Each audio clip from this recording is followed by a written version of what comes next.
What's up guys, today I'm recording a video. It's called Game Theory FNAF Mystery Solved Part 1. So it's gonna be like 4 to 5-ish videos. So let's go. Let me glue it.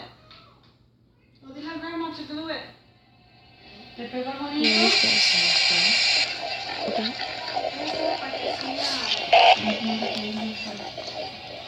Pégalo, ok, quítale todo, lo pones flat, le pones todo al frente de la bolsa, pegas el mono y lo pones arriba.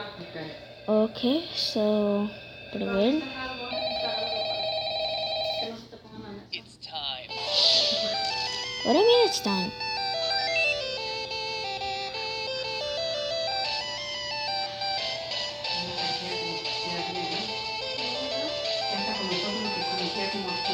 I love the music.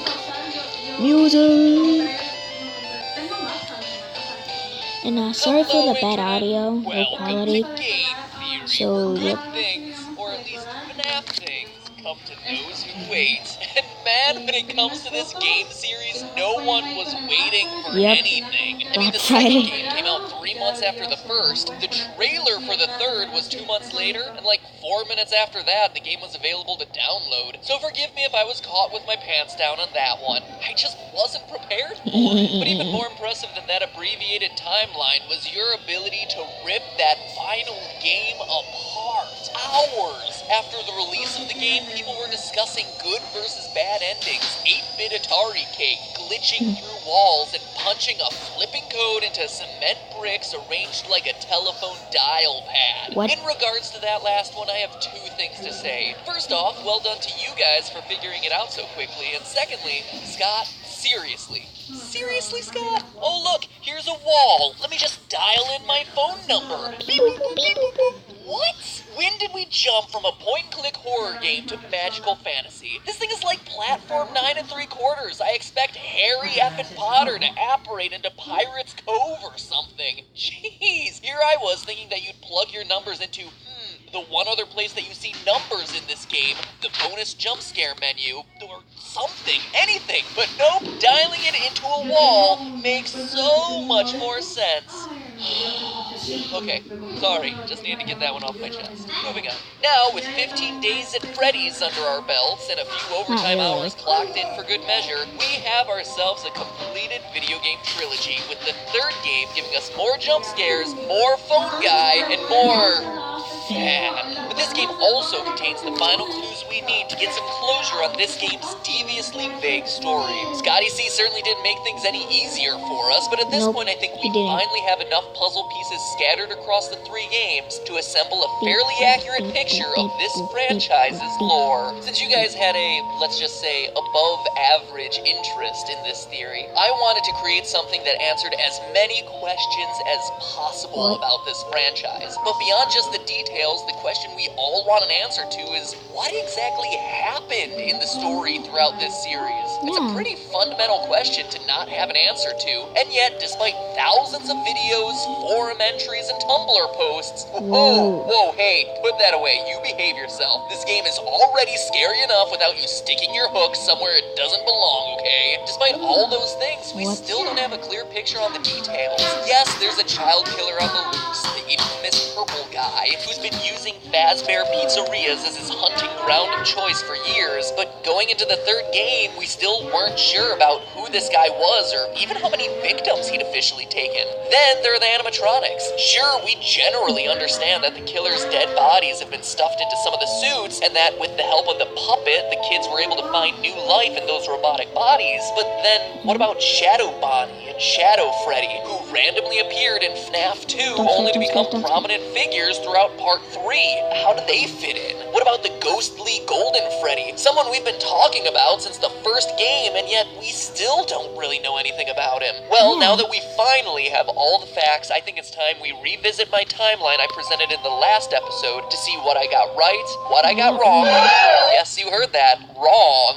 No shame. I'm a big boy. Mommy, wow, I'm a big kid now. And finally fill in the missing details to create what I believe to be my definitive Five Nights theory. Freddy. And boy, howdy, it is a doozy. So strap in, theorists. You wanted it. You're about to get it. Overall, the timeline of the franchise I presented in the last video still holds strong. Decades before the name became a horror legend meriting its own theme park-style attraction, Freddy Fazbear got his start at Fredbear Family Diner. Yeah, It's here where our story in the last begins as video. Purple Guy takes his first victim, something we see in the Take Cake minigame from Five Nights at Freddy's 2. What tells us that this is Fredbear's and first in the timeline? Well, as I said last time, in addition to it being a small space, the only character we see is Freddy, whereas all other minigames feature multiple animatronics. He's also holding a cupcake. Since that would later become Chica's signature item, the event depicted in this game must have come before she was created. Additionally, notice that the Purple Guy's murder takes place Fatality. outside the building. This is the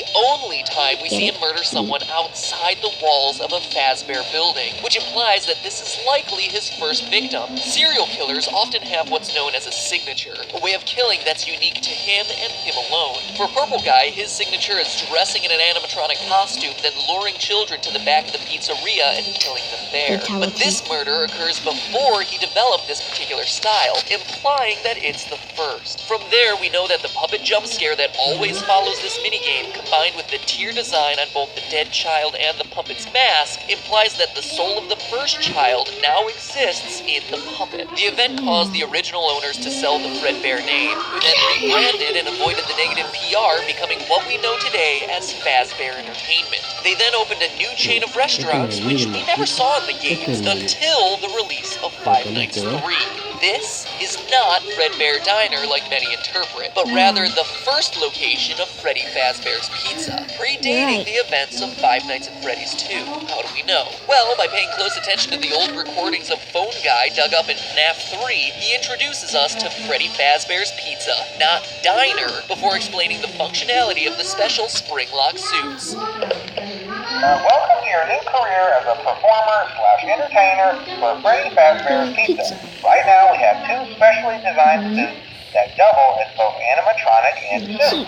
He also lets us know that the animatronics are still allowed to walk around freely during the day, meaning that this is happening before the bite of 87, in which an animatronic bites someone during business hours, removing their frontal lobe and resulting in the animatronics being restricted to moving around only at night. For ease of operation, the animatronics are set to turn and walk towards sound to eat. As Phone Guy informs us, and as we see in the Stage 01 minigame, there are two specialty suits, a Golden Bonnie suit and the origins of the infamous Golden Freddy. But the lifespan of these spring-lock suits is actually short-lived as we learn about their one fatal flaw. After learning of an unfortunate incident at the sister location involving multiple and simultaneous spring lock failures, the company has deemed the suits temporarily unfit for employees. The classic suits are being retired to an appropriate location. Now, let's pause here. Two employees are killed by the failure of a Bonnie suit and a Freddy suit. Where else in the game do we see Bonnie and Freddy sharing a unique feature that no one else in the game possesses? Shadow Freddy and Shadow Bonnie. Could this be the origin of the paranormal Shadow suits? Yes, actually. Shadow Freddy and Shadow Bonnie are tied to the ghosts of the employees who died in the spring suits. Get this, the employees' bodies were taken out of the suits, which is why their appearance is more paranormal and why they can't possess them as well as the children can. Plus, having this as their origin would explain the in-game behavior of both suits. In FNAF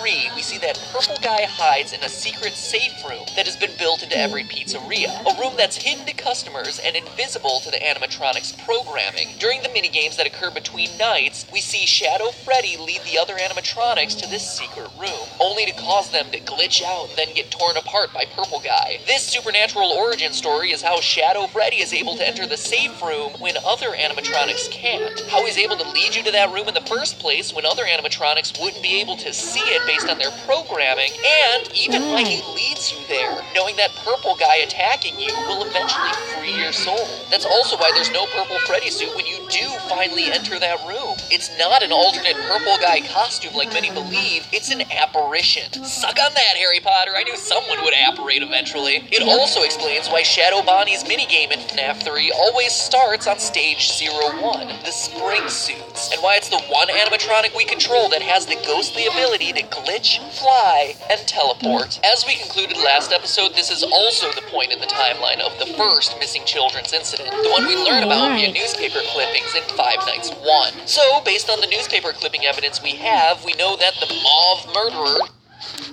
Okay guys, it's gonna be the end of this video. Hopefully you guys enjoyed. And